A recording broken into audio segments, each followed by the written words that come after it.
Bonjour à toutes et à tous. C'est vrai, moi je suis très heureux d'être ici, hein, parce que il y a beaucoup de raisons. D'abord parce que je réponds à l'invitation d'amis qui me sont chers, Jackie Destic et son équipe. Et puis aussi parce qu'il s'agit d'Erasmus. Et Erasmus, il se trouve effectivement, comme l'a rappelé M. Arévalo, que par un des hasards de l'histoire, sans doute, j'étais présent au moment de la création d'Erasmus et j'ai porté le discours français pour la création d'Erasmus.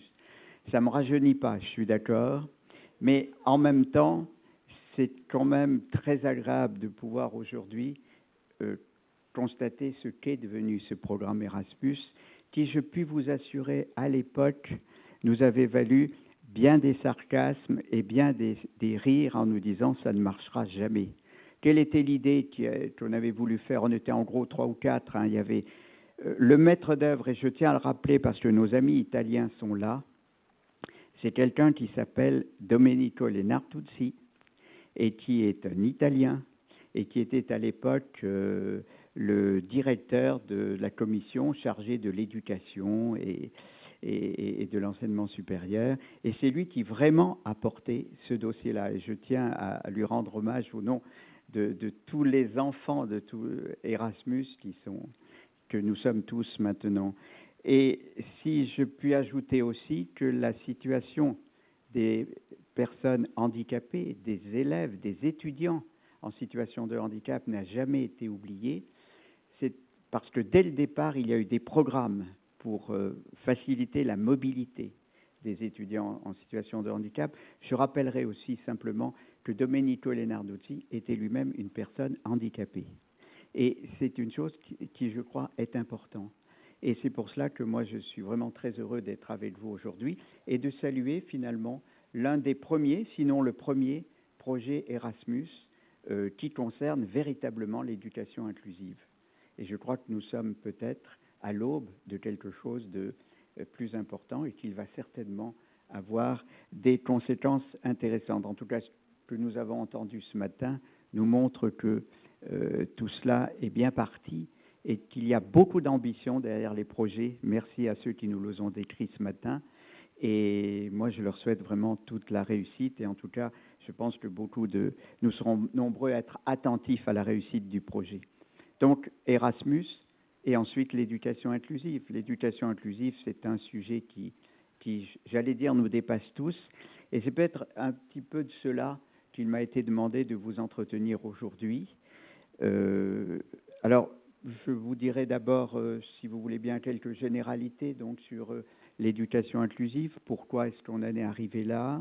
Quelle est l'origine un petit peu de ce courant de pensée qui nous alimente aujourd'hui? Je dirai quelques mots de l'exemple français parce que ça m'a beaucoup intéressé de voir que ce matin, nous avons eu affaire ici à Monsieur Le Cuivre, un inspecteur d'académie très motivé. Je salue son discours parce que vraiment, il n'est pas forcément courant dans les académies françaises et je m'en réjouis. Mais je voudrais faire un petit passage donc par le système français, à l'usage aussi de nos amis étrangers qui sont là. Et puis enfin, peut-être réfléchir avec vous sur les enjeux, sur les remises en cause de tous les systèmes éducatifs qui font partie de l'entrée en scène, de l'entrée en jeu de l'éducation inclusive. Alors, comme je sais que quelquefois je dérape, je vais sortir ma montre et la mettre ici, parce qu'on m'a bien dit qu'il fallait que je m'en tienne à 40 minutes à peu près, c'est ça? Alors donc, pardon de vous ennuyer pendant 40 minutes. Le propos que je tiendrai est un propos, je vous le dis tout de suite, de militant. Vous avez rappelé que j'étais inspecteur général, nobody's perfect, mais je suis à la retraite, donc j'ai ma liberté de parole. Alors, l'éducation inclusive, quelques repères. Les premiers principes d'une approche inclusive de l'éducation, finalement, datent de la conférence mondiale de l'éducation organisée par l'UNESCO à Salamanque en 1994. Clin d'œil à nos amis espagnols. L'UNESCO a été très présente dès le départ dans cette idée d'éducation inclusive. Et je vais vous lire ce qu'on disait à Salamanque, 1994. Chaque enfant a des caractéristiques, des intérêts, des aptitudes et des besoins d'apprentissage qui lui sont propres. Les systèmes éducatifs doivent être conçus et les programmes appliqués de manière à tenir compte de cette diversité de caractéristiques et de besoins. On ferme le banc, tout a été dit. 1994, l'éducation inclusive, ce n'est pas autre chose que ce que je viens de vous lire. Et alors, les ministres de l'Éducation ont attendu quand même un certain nombre d'années pour se réunir et en parler, puisque leur première réunion date de 2008, organisée aussi par l'UNESCO, à Genève. D'ailleurs, j'ai accompagné le ministre français, je peux vous en parler. Et là, on a vu une démonstration de force de tous les ministères des 130 pays qui étaient là, disant que tous faisaient de l'éducation inclusive. Vous voyez qu'on était très loin du compte et que ça devenait un slogan. Et quand ça devient un slogan, il n'y a peut-être plus de réalité derrière. Donc il fallait réinvestir ce qu'est l'éducation inclusive. Et c'est ce qu'a fait l'UNESCO, en donnant une définition qu'elle a livrée lors de la réunion du Bureau international de l'éducation de 2008. Et c'est une définition de l'éducation pour l'inclusion, c'était le nom à l'époque, qui me paraît toujours d'actualité. Donc, je vous la livre et ce sera un de nos thèmes de réflexion. Le centre d'intérêt de l'inclusion est différent de celui de l'intégration. Alors, évidemment, ce sont des mots qui sont peut-être pas faciles à traduire dans d'autres langues, mais disons qu'en français, nous avons une différence entre inclusion et intégration. Le mot inclusion n'a pas été simple à faire entrer dans notre discours, d'ailleurs. Mais il y a une différence dans la définition. Dans une optique d'intégration, bien, les élèves doivent s'adapter à l'offre d'éducation disponible. Les programmes, les méthodes, les valeurs, les normes. Le système éducatif, lui, maintient son statu quo. Il ne bouge pas. Il dit voilà les programmes, voilà les examens qu'il faut passer. En revanche, on aide l'élève à s'intégrer à ce système en l'aidant par des services personnalisés, les programmes individuels, les stratégies, les matériels différenciés, les aides humaines, les enseignants spécialisés, etc. Tout ce que nous connaissons.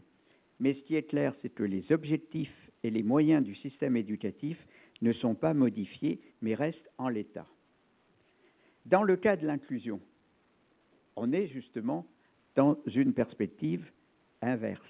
L'objectif central, c'est de transformer le système éducatif afin de le rendre capable de répondre à la diversité des besoins des élèves en situation de handicap. Dans cette optique, ce n'est plus l'enfant qui doit s'adapter à l'offre d'éducation disponible, c'est l'offre qui doit s'ajuster aux besoins de chaque élève, quelles que soient les différences.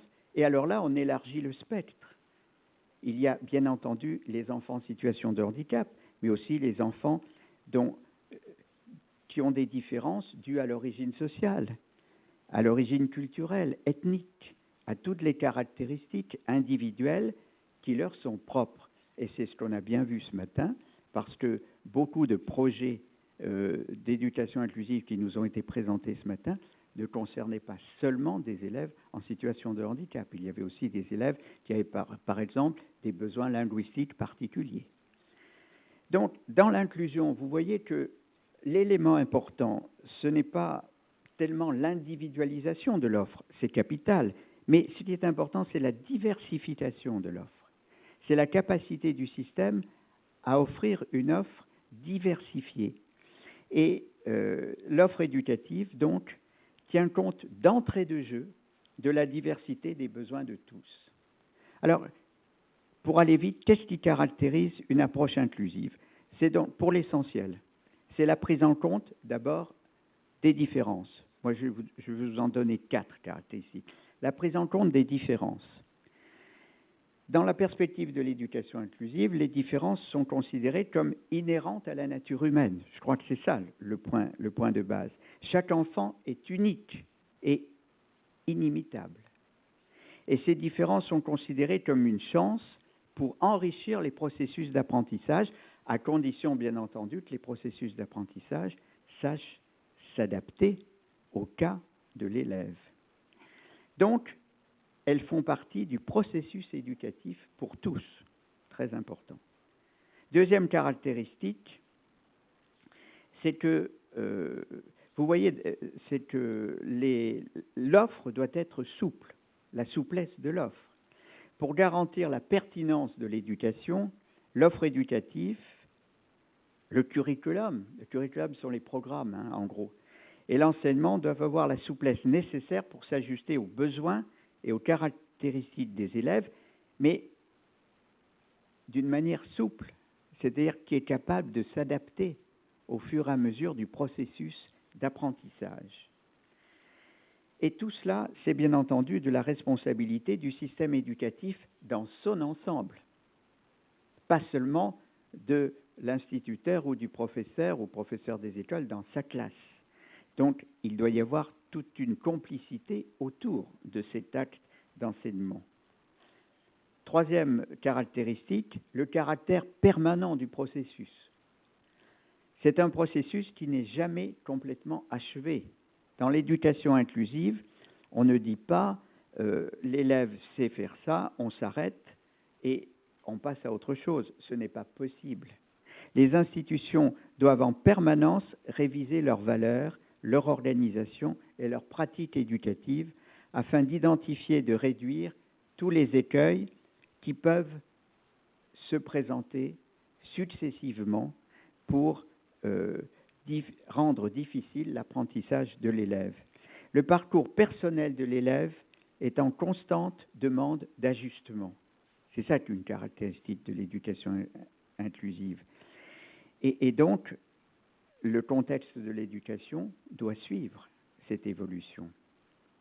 Et enfin, une quatrième caractéristique, c'est que les systèmes d'aide à l'enfant doivent être tout à fait diversifiés. L'approche inclusive requiert des systèmes d'appui qui collaborent avec les enseignants. L'enseignant n'est pas seul pour répondre à la diversité des élèves, en accordant une attention particulière à ceux qui ont le plus besoin, bien entendu, comme vous le savez, d'aide. Le soutien englobe toutes les ressources, d'autres enseignants, des élèves qui s'entraident entre eux, très important, des aides humaines supplémentaires, on en a parlé ce matin, les familles, les professeurs, les enseignants, mais les professeurs avec des connaissances spécialisées, mais aussi les professeurs ordinaires de la classe. Donc vous voyez que l'une des caractéristiques aussi de l'éducation inclusive, c'est que ce n'est pas un dialogue isolé entre l'enseignant et l'élève. C'est tout un ensemble de gens qui se regroupent autour de l'élève, autour des élèves, pour les faire progresser. Voilà, en gros, les réflexions que nous livre l'UNESCO et que nous livrent ceux qui réfléchissent actuellement sur l'éducation inclusive. Vous voyez que c'est évidemment très exigeant. Alors, comment est-ce que nous avons répondu, nous, par exemple, en Europe, et je vous ai dit que je vous dirai quelques mots sur justement la réaction de l'Europe face à ce souci d'éducation inclusive. D'abord, il faut savoir que cette réflexion vient de loin. Elle n'est pas d'origine européenne. C'est une réflexion sur l'éducation inclusive qu'il faut replacer dans le cadre général de ce qu'on appelle, d'un mot un peu barbare, qui s'appelle la désinstitutionnalisation, c'est-à-dire la sortie des personnes en situation de handicap des institutions.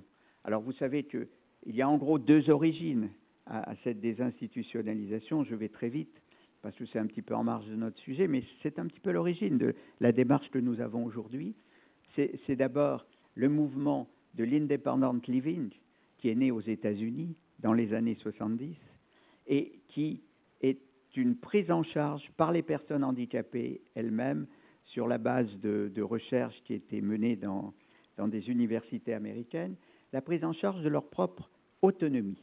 Comment aller vers un maximum d'autonomie donnée aux personnes handicapées? Eh bien, le premier point qu'il mentionne évidemment, c'est la sortie des établissements. C'est la vie dans le milieu ordinaire. Alors tout cela aura des conséquences importantes effectivement sur l'Europe, surtout sur l'Europe du Nord, puisque cela sera repris très fortement dans les pays scandinaves. Mais ça, c'est une première origine, ce mouvement de l'indépendant de Living. Et puis le deuxième mouvement en Europe, ça a été, bien entendu, la découverte des grands ensembles qu'on a trouvés dans les pays de l'ancien bloc soviétique, justement, où ont été incarcérés, il n'y a pas d'autre mot, les personnes en situation de handicap et les enfants en situation de handicap. Ça a été un vrai traumatisme en Europe, et là aussi, cela a entraîné le mouvement, un mouvement justement qui consistait à dire il faut aussi sortir les enfants des établissements spécialisés. Voilà, l'origine c'est ça. Et nous sommes arrivés donc à cette conception de l'éducation inclusive par le biais de cette évolution un peu historique. Alors il faut savoir que dans la plupart des pays, tout ça s'est passé dans les années 80, 90, et que les pays anglo-saxons, les pays du Nord, ont été les premiers à entrer dans le mouvement, et j'ajouterai l'Italie. Parce que c'est en Italie que c'est le premier pays européen qui a très vite tenté d'inscrire, dès les années 70-80, une majorité d'enfants handicapés dans l'école ordinaire. Et en France, nous sommes restés beaucoup plus calmes, comme vous le savez, devant cette situation, et on n'a pas avancé au même rythme. Alors l'Union européenne s'est emparée de ce dossier tout de suite, et par exemple, ce qui est intéressant de voir, c'est dans le programme qui s'appelle UE, Union européenne 2020, c'est-à-dire celui qui est en cours actuellement, on parle de cohésion sociale et d'inclusion comme une des priorités de l'évolution de l'Union européenne. C'est intéressant, parce que dans le programme précédent 2010-2020, les mots-clés, c'était croissance, compétitivité et croissance. C'est intéressant, on passe de compétitivité et croissance à, justement, cohésion sociale et inclusion. Vous voyez l'évolution qu'a fait l'Union européenne, avec quelques objectifs chiffrés pour ce qui concerne l'éducation. Par exemple, qu'il y ait moins de 10% d'élèves sortant des systèmes éducatifs sans diplôme. Moins de 10% des élèves sortant des systèmes éducatifs sans diplôme, c'est ce que propose le programme UE 2020. Vous voyez qu'on est loin du compte, y compris dans nos pays. Alors, le Conseil de l'Europe, de son côté, qui a baissé un petit peu d'intérêt depuis quelque temps pour des raisons de réorganisation des instances européennes, mais qui à l'époque pratiquait un petit peu un magistère moral sur l'Europe, a lui-même été beaucoup plus net dans cette affaire et a dit des choses tout à fait importantes. En 2010, je vous le lis parce que c'est vraiment intéressant pour nous, sauf circonstances exceptionnelles, je cite, sauf circonstances exceptionnelles, aucun enfant ne devrait être placé en institution. Ce n'est que lorsqu'il est impossible pour l'enfant de vivre dans sa propre famille ou dans une famille d'accueil, en raison d'abus, d'absence, etc., qu'il convient de le placer dans un cadre de vie de petite dimension, aussi proche que possible de l'environnement familial, en privilégiant la vie au sein de la communauté.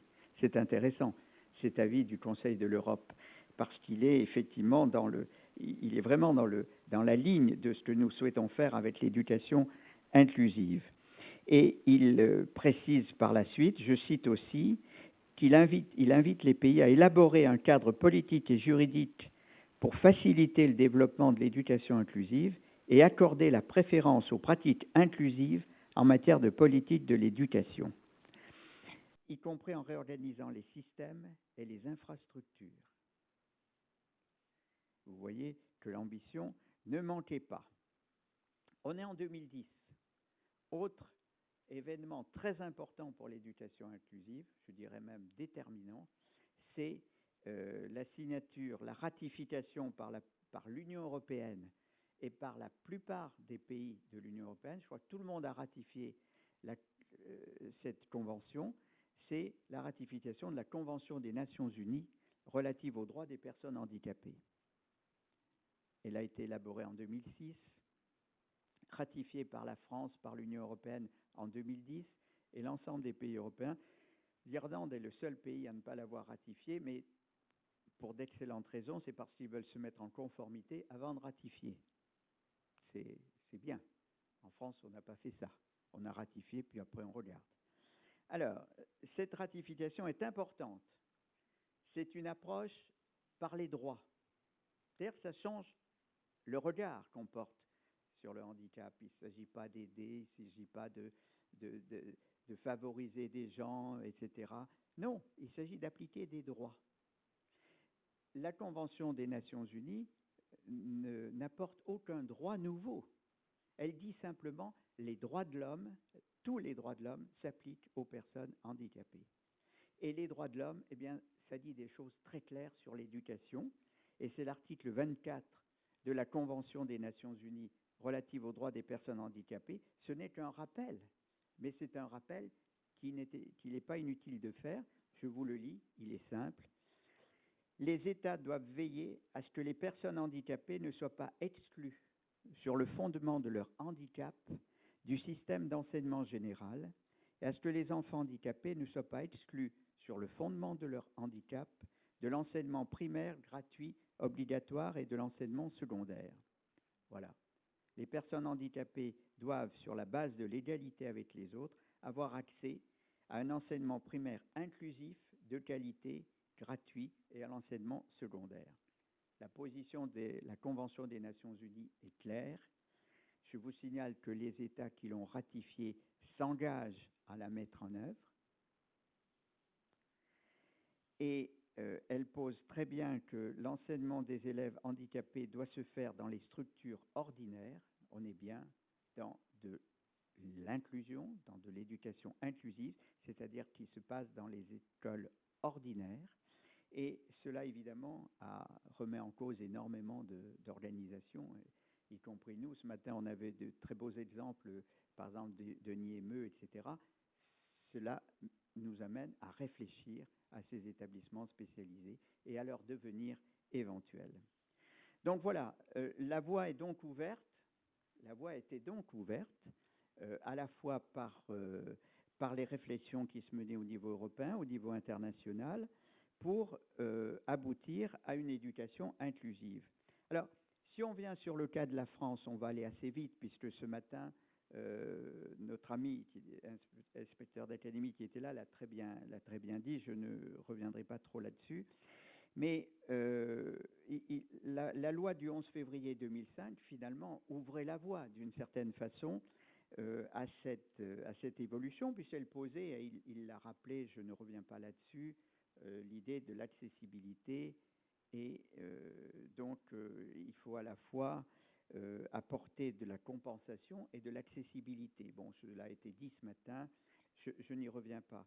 Mais à partir du moment où on se met dans cette approche conceptuelle, je crois qu'il est important de voir comment, effectivement, en France, cela a pu se manifester.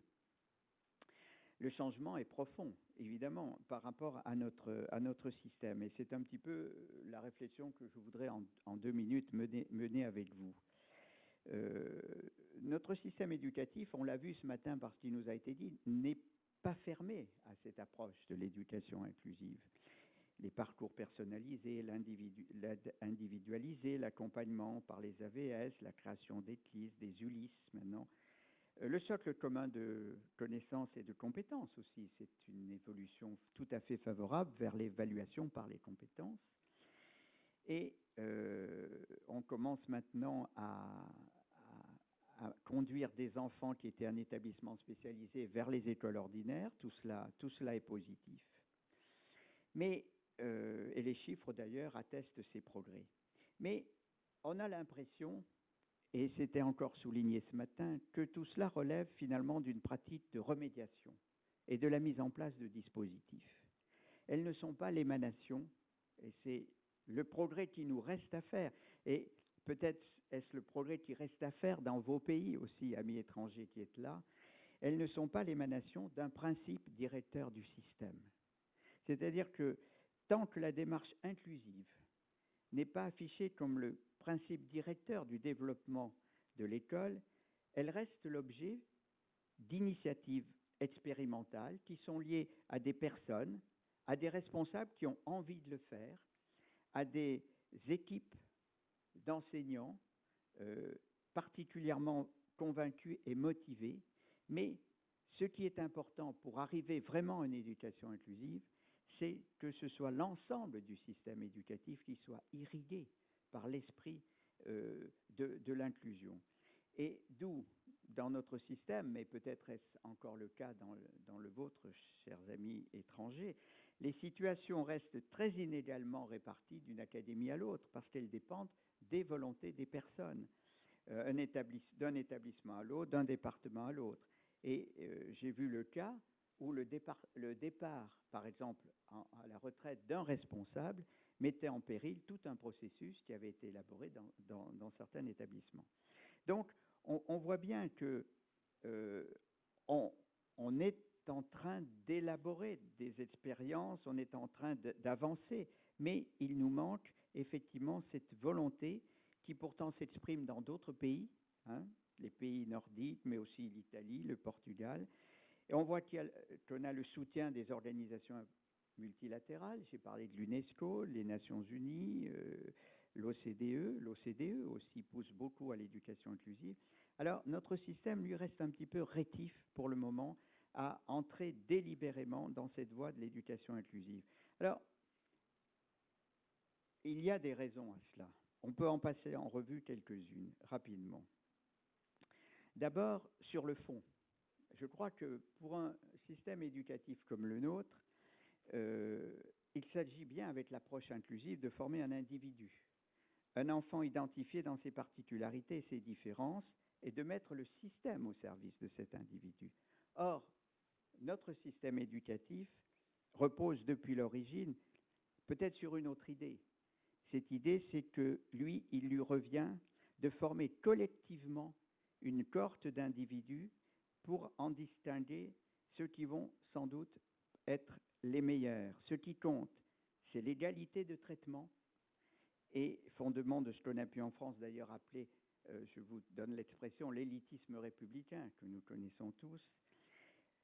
Et le caractère national, par exemple, des programmes est révélateur de cet attachement à faire le tri des plus performants sur la base d'une toise commune qui fait que l'enseignant se trouve finalement dans sa classe face à un collectif d'élèves et non pas face à des individus élèves, à des élèves distingués entre eux.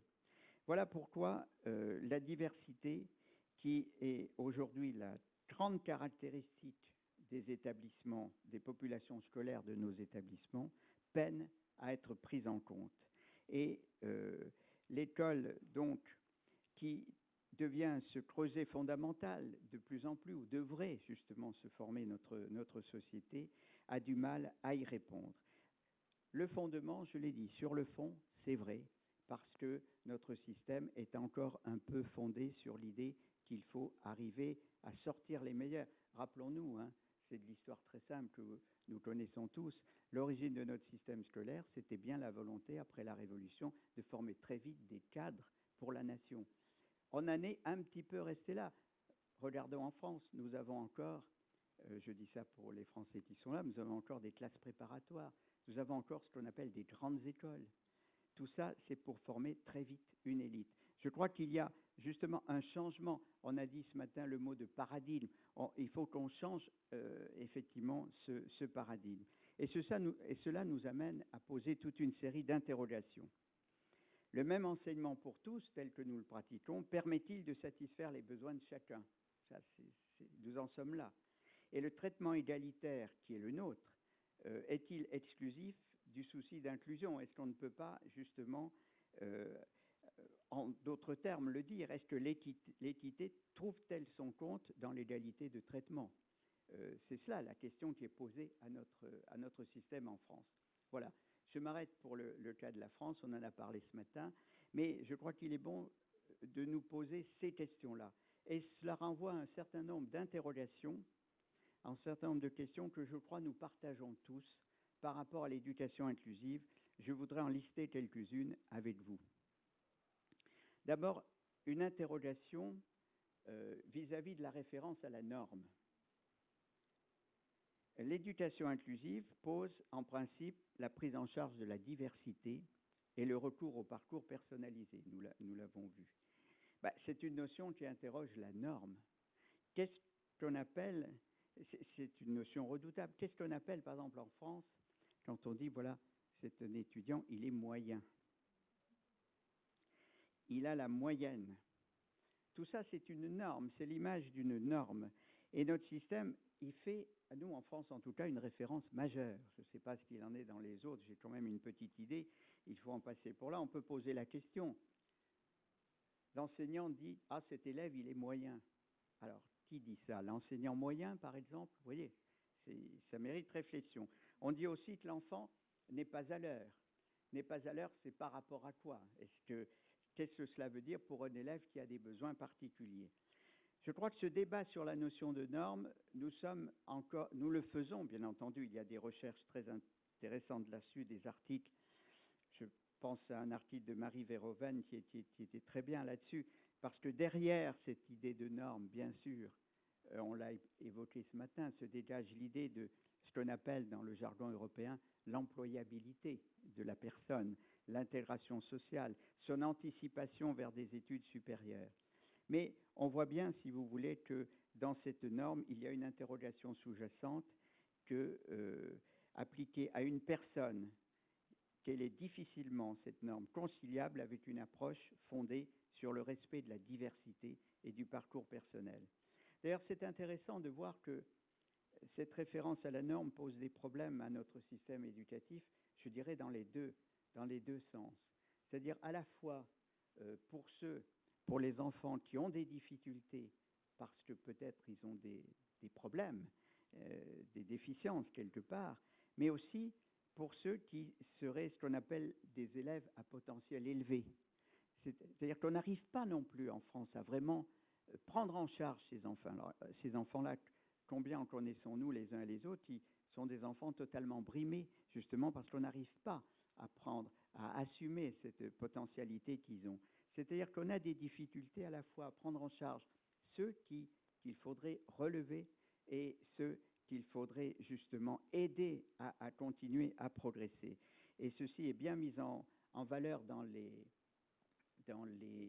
études faites par l'OCDE, dans le cadre des programmes PISA, qui montrent bien que la France est à peu près bien classée lorsqu'il s'agit de former à peu près les meilleurs, de sortir une élite, que sur le milieu, ça va moins bien, mais alors que sur le bas, ça va vraiment plus du tout, et que notre système éducatif n'est plus capable d'intégrer justement des élèves en difficulté. Voilà le problème que nous nous posons par rapport à la norme, et je crois qu'il est important pour l'éducation inclusive.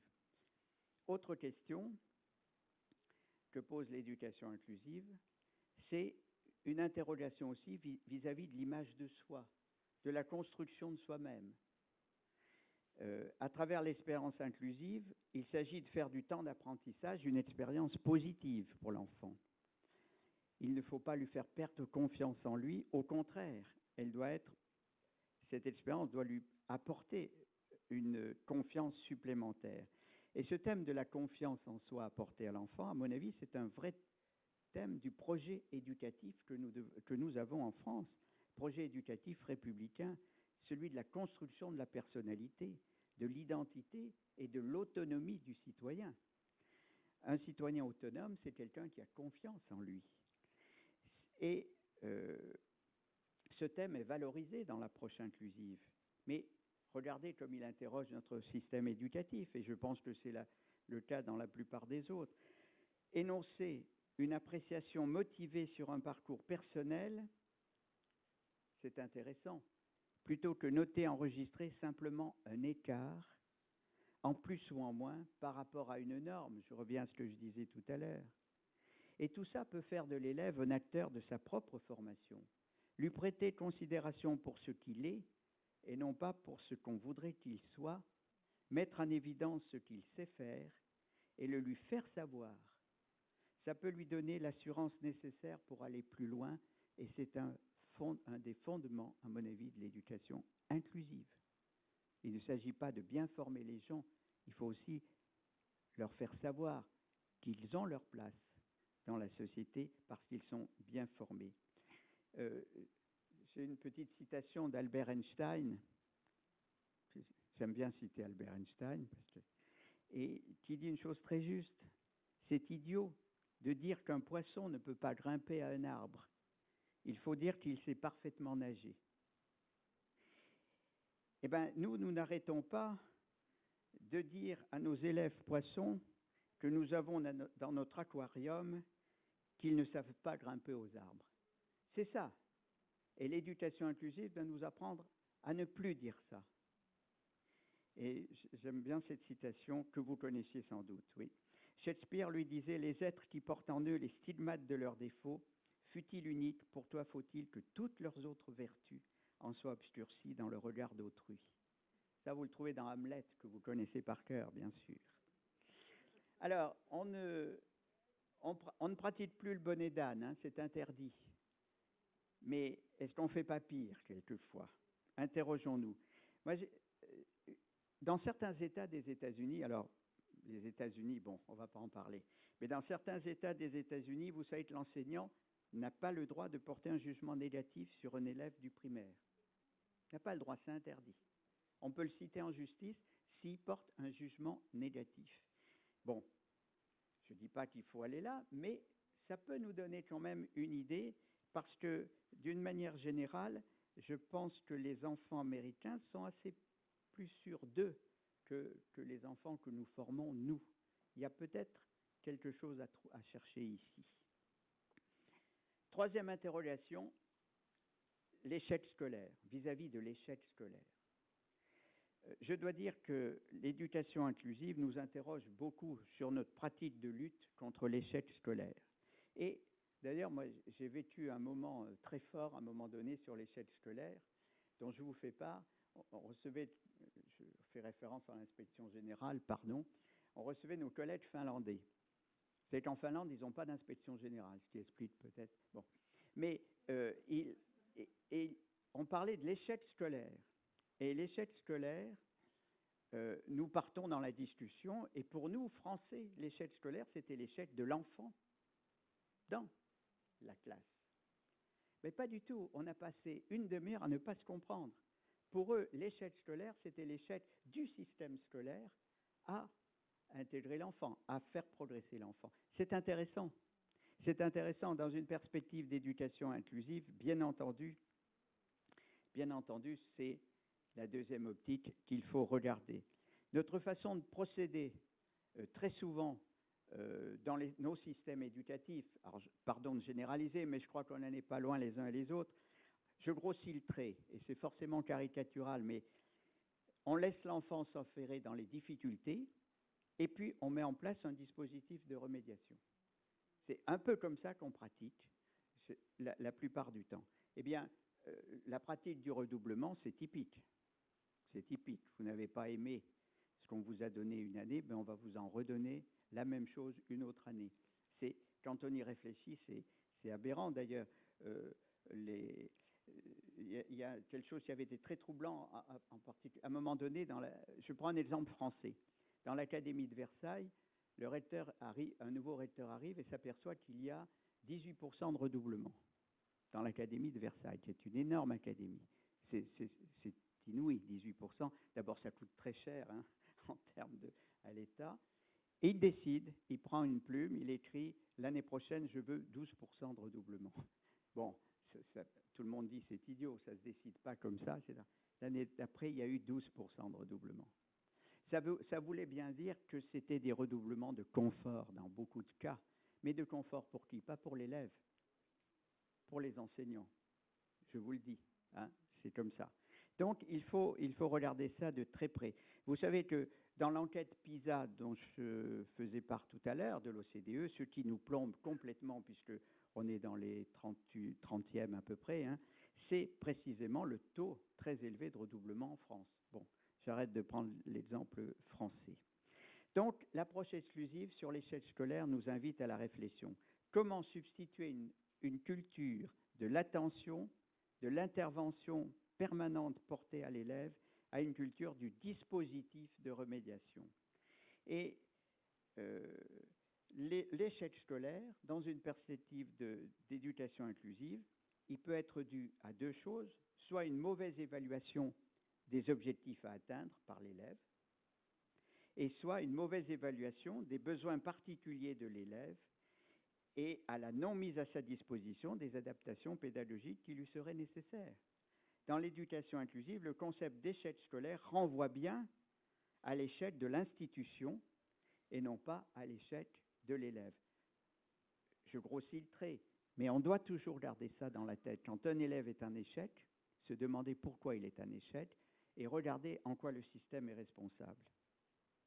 Et j'en arrive à une quatrième interrogation que nous conduit à faire l'éducation inclusive, c'est une interrogation vis-à-vis de l'inclusion sociale, parce qu'elle est quand même capitale dans nos pays actuellement. Or, un système scolaire qui exclut est un système qui prépare à une société qui exclut. C'est évident. Et je passe sur quelques exemples que j'ai parce que l'heure tourne, mais c'est une évidence de dire que les exclus du système éducatif sont forcément les exclus de la société de demain.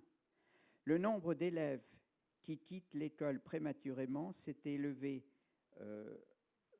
vers 2010 à peu près à 15% de la population scolaire. Bon, il semblerait, d'après les dernières statistiques, parce qu'on n'en fait pas souvent, que ça ne s'améliore pas beaucoup. Mais pour ce qui concerne, je reprends l'exemple de la France, parce que ça, on peut en parler, les enquêtes qui ont été faites démontrent, par le CEREC en particulier, démontrent que les 160 000 jeunes qui quittent notre système éducatif chaque année sans diplôme constituent le bataillon de ceux que notre société laissera par la suite sur le bord du chemin.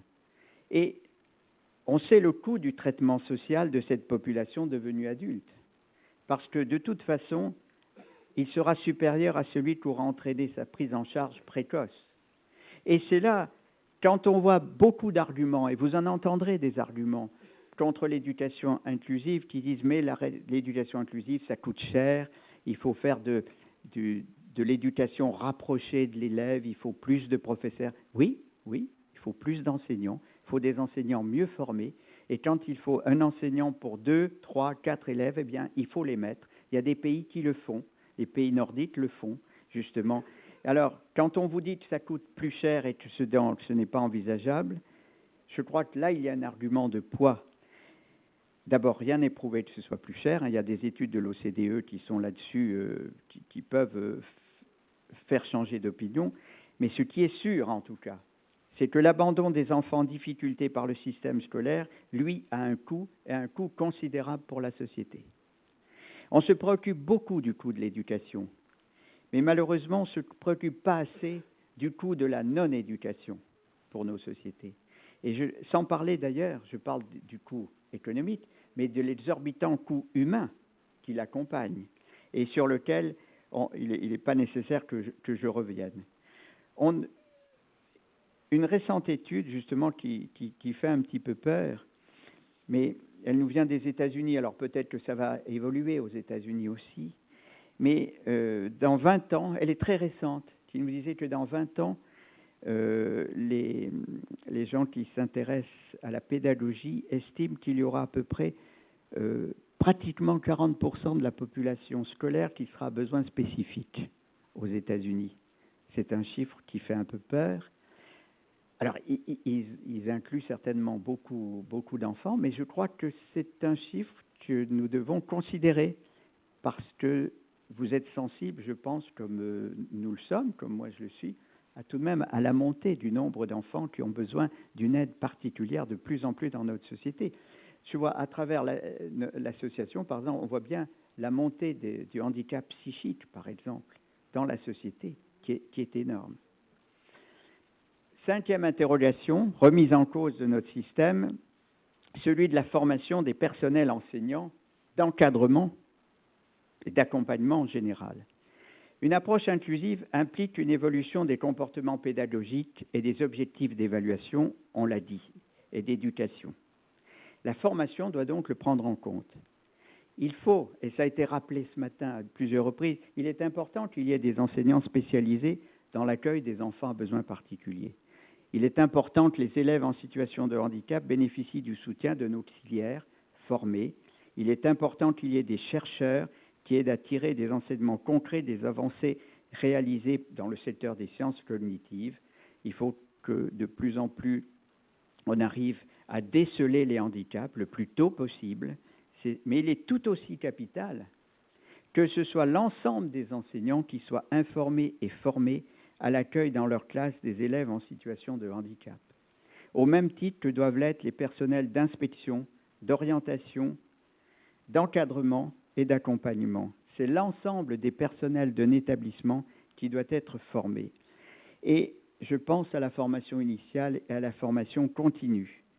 Il est bien clair que lorsque quelqu'un n'a pas été formé et reçoit dans une classe un élève en situation de handicap, sa première réaction, c'est la crainte de ne pas être à la hauteur. C'est la crainte de se dire « mais je ne sais pas faire ». Non pas refuser l'enfant, ça moi j'y crois pas. On ne refuse pas l'enfant, mais on se dit « je ne vais pas savoir comment me comporter devant cet enfant ». Et c'est là où la formation est fondamentale. Il faut donc prévoir, dans un système qui se veut vraiment inclusif, la sensibilisation et la formation à une approche inclusive des formateurs d'enseignants. Je dis bien des formateurs d'enseignants travaillant dans les institutions de formation de l'enseignement supérieur. Pour la France, ça s'appelle les écoles supérieures du professorat et de l'éducation, les ESPE. Je donne un exemple. En Écosse, 7 universités ont mis en place ce qu'elles appellent un cadre pour l'inclusion, qui définit les standards d'une formation à l'approche inclusive des enseignants formateurs. En Angleterre, en Irlande et au Pays de Galles, ces compétences sont intégrées à la formation de l'ensemble des enseignants. Voilà quelque chose d'intéressant. Des ESPE en France sont en train de bouger dans ce sens-là. Et je crois qu'il faut s'en réjouir. Et là, je vois ce que disait le directeur de l'Agence européenne pour le développement de l'éducation des personnes ayant des besoins particuliers. Il y a en effet à Bruxelles une agence pour le développement de l'éducation des personnes ayant des besoins particuliers. Et il écrivait en 2011 quelque chose qui n'a pas pris une ride et qui est toujours d'actualité. Et je crois que nous avons tendance à l'oublier. Voilà ce qu'il dit. Nous pouvons discuter de l'inclusion à de nombreux niveaux. Niveau conceptuel, niveau des décideurs, niveau normatif, niveau de recherche. Mais au bout du compte, c'est l'enseignant qui doit faire face à une diversité d'apprenants dans la classe. C'est l'enseignant qui met en œuvre les principes de l'éducation inclusive. Si l'enseignant n'est pas en mesure d'enseigner une diversité d'apprenants dans la classe ordinaire, toutes les bonnes intentions de l'éducation inclusive ne serviront à rien. Et moi, je crois profondément que tout cela passe par la formation, effectivement, et donc, dans nos écoles de formation, c'est quelque chose qui est fondamental. Il s'agit de passer du prêt-à-porter au sur-mesure, et ça, ce n'est pas simple. Et bon, c'est vrai que je suis président du conseil d'une ESPE par ailleurs, et je peux vous dire qu'il y a donc une ESPE en France qui a fait de l'éducation inclusive l'axe de son développement pour cette année. Et je puis vous assurer que ça intéresse beaucoup les élèves, professeurs qui sont là. Donc, ce n'est pas perdu d'avance, mais il faut avoir de la volonté politique. Rappelez-vous ce que je vous disais, le principe directeur qui doit aller à l'ensemble du système. Une 6e interrogation, je vais passer très vite dessus, c'est sur l'orientation, parce qu'elle nous est réservée pratiquement à nous Français. Quand on regarde les systèmes d'orientation dans les différents pays européens, on s'aperçoit que dans la plupart des pays, ils sont faits d'une manière raisonnable, c'est-à-dire à partir des enseignants et du chef d'établissement, avec l'aide de quelques spécialistes. En France, c'est un parcours qui est terrifiant, l'orientation. Donc là-dessus, je pense qu'on peut avancer. Et pour l'orientation dans une perspective d'éducation inclusive, c'est très simple. L'orientation est la conséquence directe de l'évaluation permanente qui est faite du parcours de l'élève par l'ensemble des enseignants, chefs d'établissement, intervenants spécialisés, familles, réunis autour de son projet personnel à la lumière de ses capacités, de ses propres choix. Donc l'évaluation, je dirais, n'est pas un sujet dans une perspective d'éducation inclusive, elle est permanente. Et elle est à la fois permanente parce qu'elle doit être transparente, flexible et réversible. Mais si on s'attache à l'élève dans la continuité de son année, ces choses-là se passent naturellement. Donc l'orientation est importante, mais dans l'éducation inclusive, elle n'est pas vraiment sujette à difficulté parce qu'elle est extrêmement liée justement aux soucis quotidiens qui est fait auprès de l'élève. Une 7e interrogation, alors là, il ne faut pas l'éluder parce que c'est quelque chose qui est souvent renvoyé à l'éducation inclusive, c'est celle de la qualité de l'enseignement. Ça a été un peu dit ce matin. C'est qu'à travers l'éducation inclusive, l'objectif d'une approche inclusive n'est pas de sanctionner un enseignement de moindre qualité, d'accorder une qualification au rabais, de pratiquer un nivellement par le bas, comme certains, évidemment, qui n'en veulent pas, le disent. Mais il s'agit d'attester de vraies compétences, et y compris le cas échéant, de compétences professionnelles. On l'a vu ce matin, justement, à travers des exemples. L'appauvrissement des savoirs n'est pas la réponse aux besoins particuliers. L'employabilité, rappelez-vous, reste toujours un souci. Alors, les parents d'élèves, en général, ont à cet égard des exigences dont il faut tenir compte. Et je pense aux parents d'élèves non en situation de handicap. Les principaux obstacles à une généralisation de l'approche inclusive, très souvent, ce n'est pas seulement dans la remise en cause fondamentale d'une organisation ou de pratiques déjà en place, mais c'est souvent dû à l'attitude des autres parents, qui redoutent tout obstacle qui viendrait entraver la course à la réussite scolaire de leur propre enfant. Or, à leurs yeux, et ça, c'est un discours que l'on entend souvent, l'approche inclusive qui donne plus à ceux qui ont besoin de plus porte en elle le risque, pour eux, de donner moins à ceux qui pourraient aspirer à plus. Et c'est cela qu'il faut combattre. L'objectif de qualité doit toujours être une préoccupation des promoteurs de l'éducation inclusive. Si l'inclusion se construit au prix d'une baisse du niveau général de qualification, elle engendrera une nouvelle forme d'exclusion qui sera encore plus préjudiciable à ceux qu'elle prétendait aider. Or, on a des études précises maintenant qui ont été conduites par l'agence européenne que je citais précisément, qui montrent que les résultats des classes accueillant des enfants en situation de handicap ne sont en aucun cas inférieurs, mais se révèlent en fait plutôt supérieurs à ceux des autres classes du même établissement. Et on a même constaté, d'après ces études, et ça je crois que c'est sûr, que la cohésion sociale de la classe, l'état d'esprit de solidarité et le degré d'adhésion des élèves à l'école sont nettement supérieurs. Je crois que ça, il faut le dire, il faut le faire savoir. Dernière interrogation portée à notre système, vous voyez, j'arrive à la fin, eh bien c'est celle de l'évaluation. Parce que vous devinez bien qu'à travers tout ce qu'on vient de dire, le gros problème, c'est de l'évaluation. C'est l'un des domaines où l'approche inclusive induit la mutation sans doute la plus radicale dans nos systèmes. Qu'il s'agisse de l'évaluation des structures, des filières, l'évaluation diagnostique auprès de l'élève, avec la complicité des parents, de l'évaluation des élèves eux-mêmes, de l'évaluation des maîtres et de l'octroi des certifications. C'est une évaluation qui est forcément plus complexe. Elle est plus complexe que quand il s'agit simplement de noter un écart, si vous voulez, par rapport à ce qu'on disait tout à l'heure, à ce qu'on nommait une norme. L'interrogation à laquelle nous conduit l'approche inclusive est donc la suivante. Comment faire en sorte que l'évaluation ne constitue pas pour l'élève en difficulté par rapport à la norme un obstacle à son parcours, mais l'aide, au contraire, à construire la continuité de son parcours.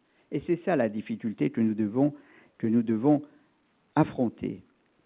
Quelques idées pour les affronter. D'abord, les dispositifs évaluatifs sont indispensables tout au long du parcours scolaire, avec une périodicité adaptée à chaque élève tant pour l'élaboration du projet que pour les aménagements successifs dont il peut faire l'objet. Vous voyez, un dispositif évaluatif qui ne va pas simplement intervenir au terme du cycle primaire, à la troisième ou à la seconde, je prends l'exemple de la France, mais qui doit être permanent. Deuxième point, l'évaluation d'un élève à besoin éducatif particulier, mais finalement tous les élèves, c'est l'affaire d'un partenariat qui associe différents intervenants, les enseignants, l'administration, les parents, les services médico-sociaux aussi, le cas échéant.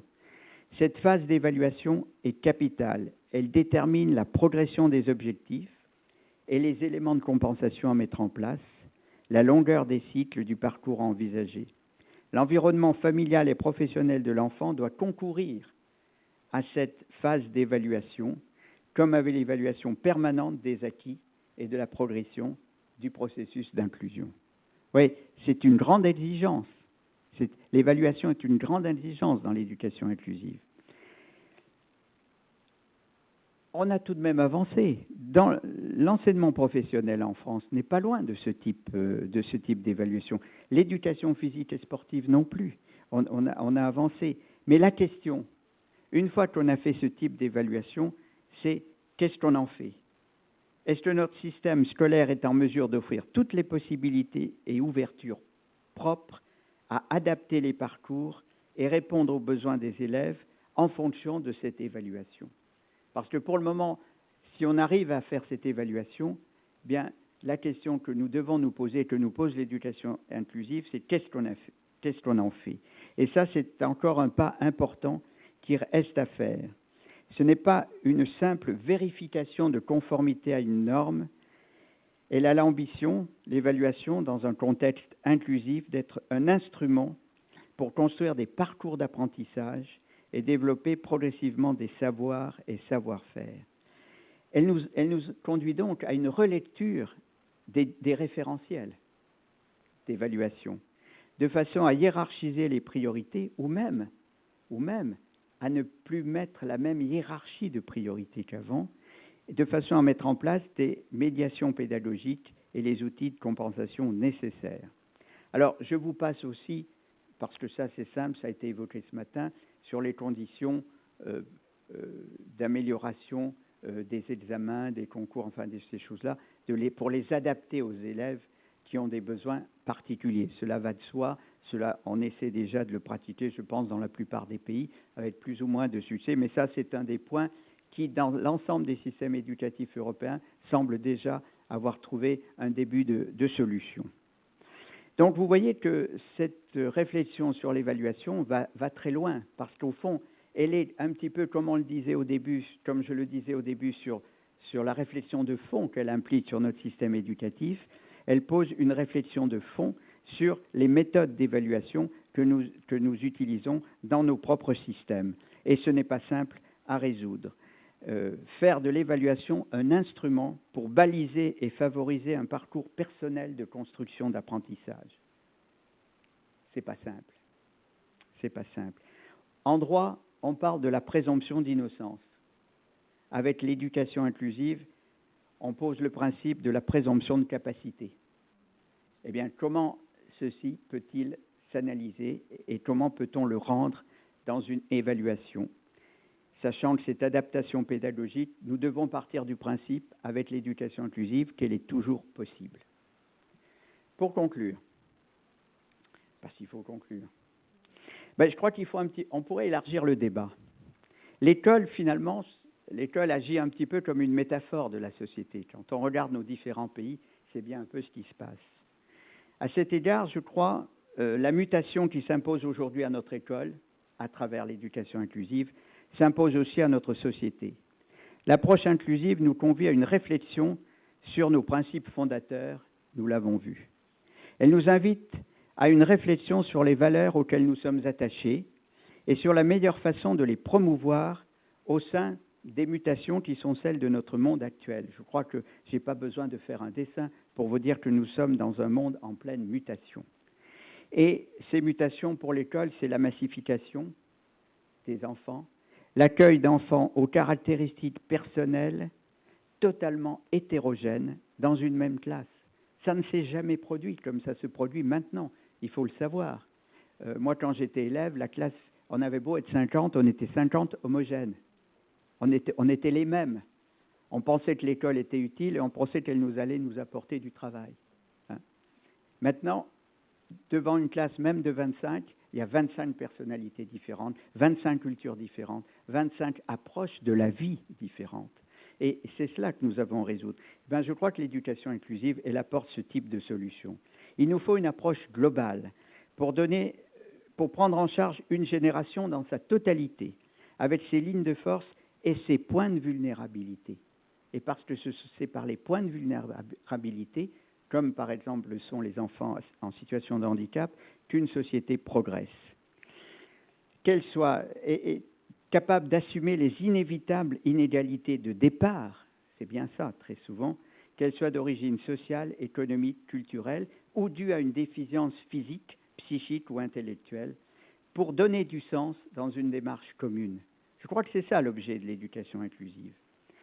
Elle porte en fait en elle, vous le voyez, un projet de société. Elle pourrait constituer, me semble-t-il, une sorte de nouvelle frontière pour notre système éducatif, substituant ou ajoutant l'impératif de cohésion sociale au seul objectif de sélection des meilleurs, qui est un peu l'objectif actuel.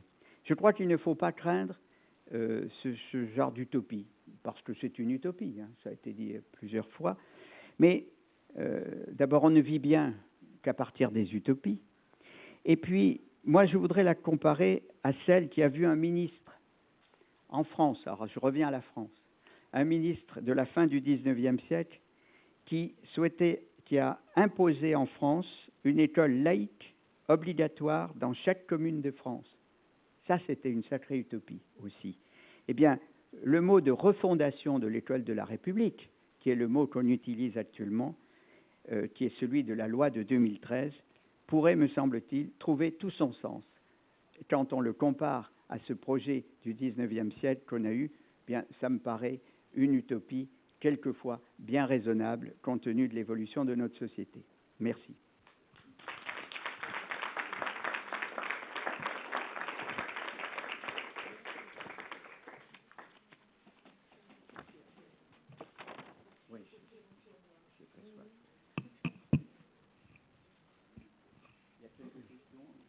Oui, on va voir si des questions émergent de la salle.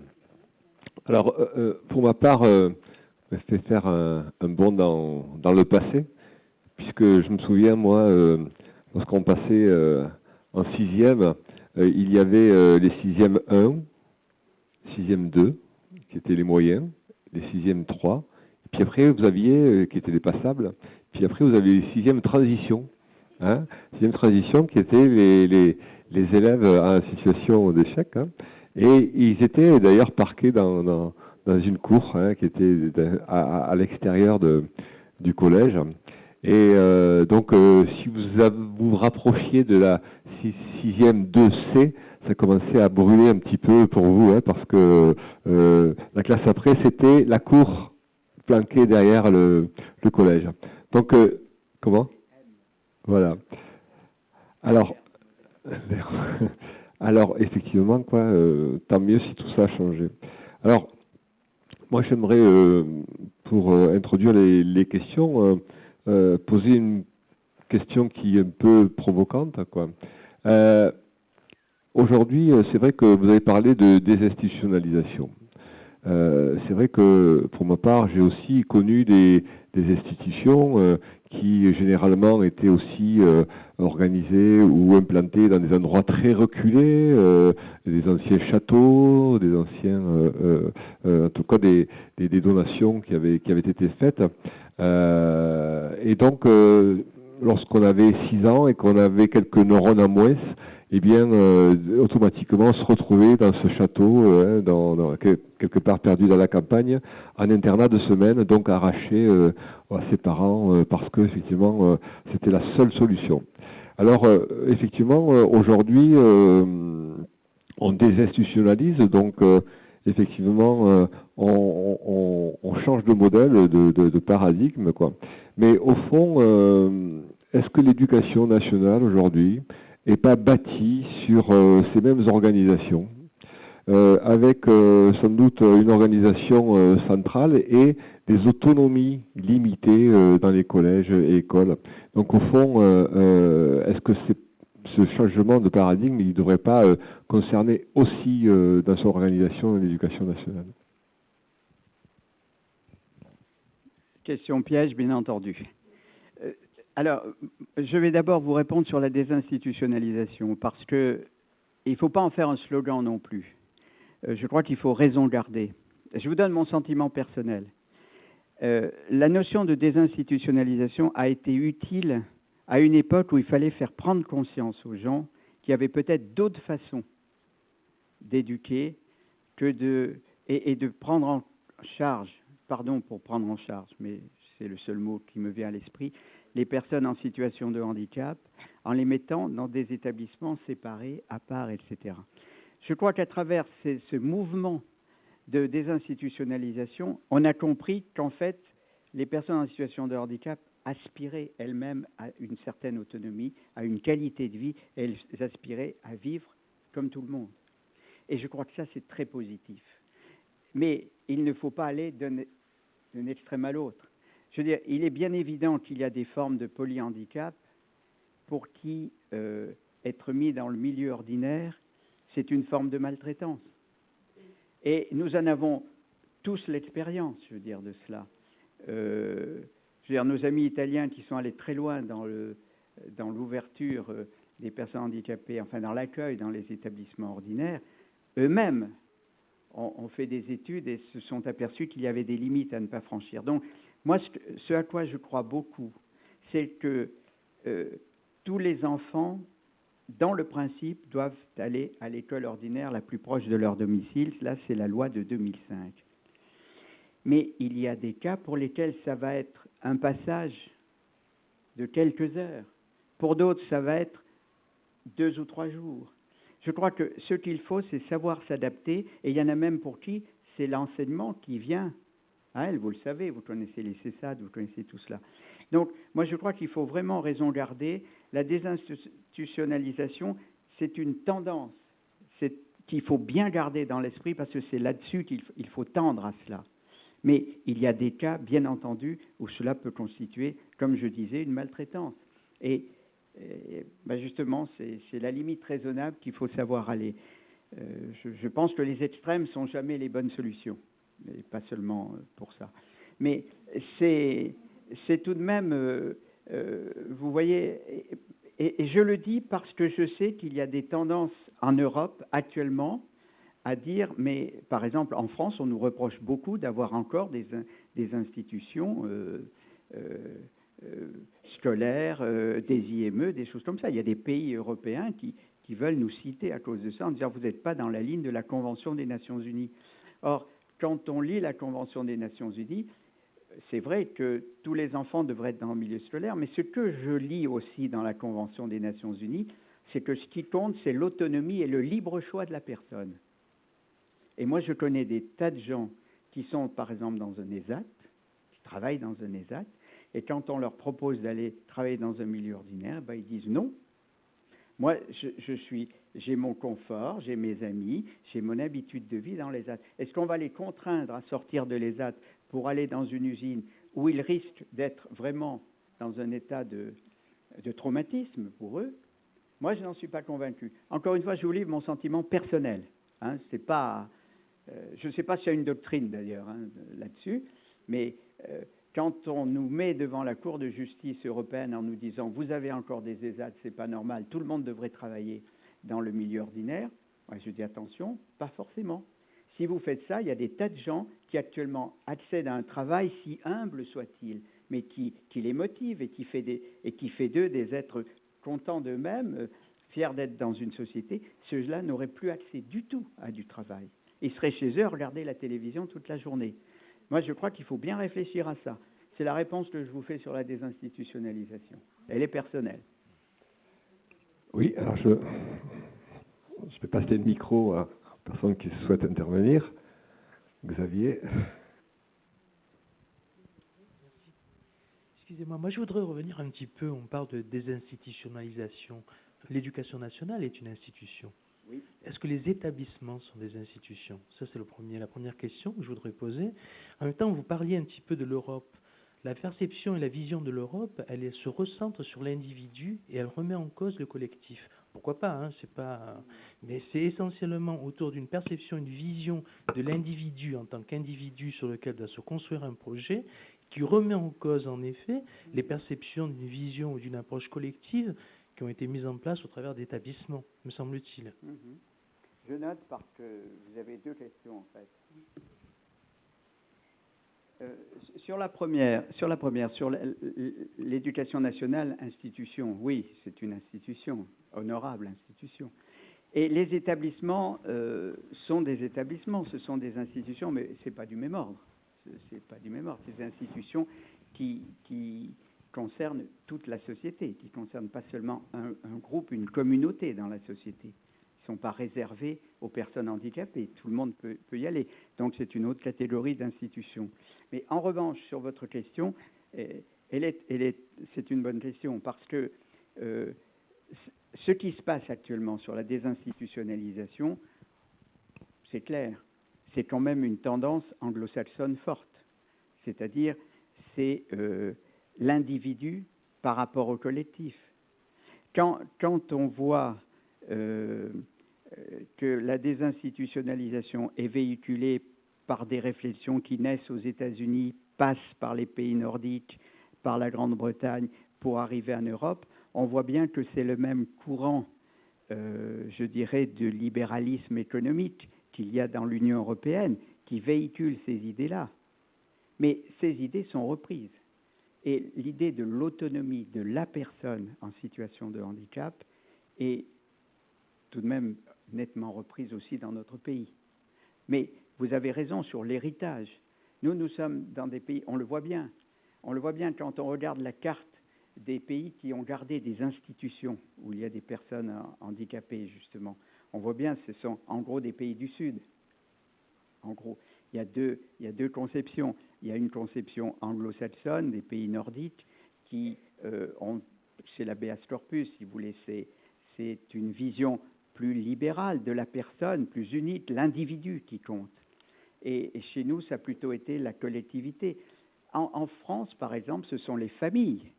Mais je crois dans les pays du Sud aussi, ce sont les familles qui sont à l'origine des établissements, des institutions.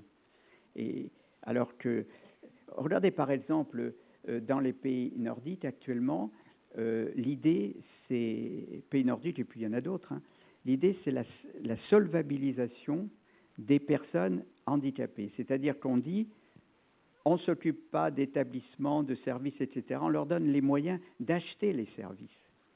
C'est-à-dire que la personne en situation de handicap, par exemple au Danemark, en Suède ou dans ces pays-là, c'est une personne qui fait son marché parmi les prestations qu'on peut lui apporter.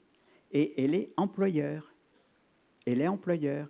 Quand vous avez une personne en fauteuil, par exemple au Danemark, qui a besoin d'une aide permanente auprès d'elle, c'est une personne qu'elle emploie, qu'elle rémunère avec l'argent que met à sa disposition l'État pour pouvoir le faire. Vous voyez, alors qu'en France, on a tendance, par exemple, enfin jusque-là, jusqu'à ces jours, à financer l'établissement. On donne un prix de journée à un établissement. Vous voyez la différence. Elle est dans l'esprit. Elle est dans l'esprit. On met la personne en situation personnelle, justement, de gérer ses propres aides. C'est vraiment un autre esprit. Et l'Europe est traversée par cette idée-là, c'est évident. La Convention des Nations Unies, elle nous vient bien des Nations Unies. Elle a été conçue au Mexique, enfin par un Mexicain en tout cas, qui a lancé l'initiative, mais après c'est les Nations Unies qui l'ont reprise. Elle véhicule bien une idéologie un petit peu anglo-saxonne sur d'économie libérale et autres. C'est-à-dire l'individu compte et l'individu dans son autonomie. En revanche, on lui donne les moyens d'assumer cette autonomie.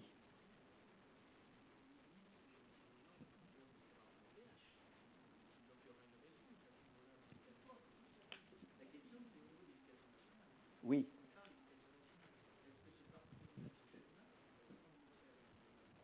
Je ne pense pas pour le moment, non.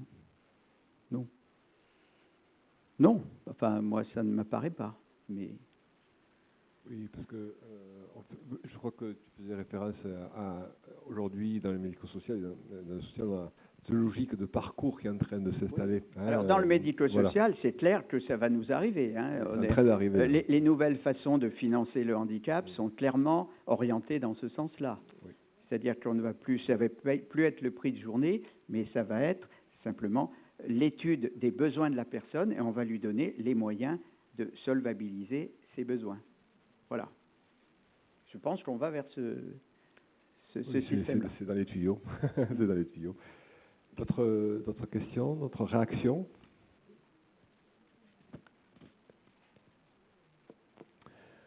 Donc, nos collègues européens, est-ce qu'il y a des choses qui vous ont interpellé, des questions que vous souhaiteriez préciser?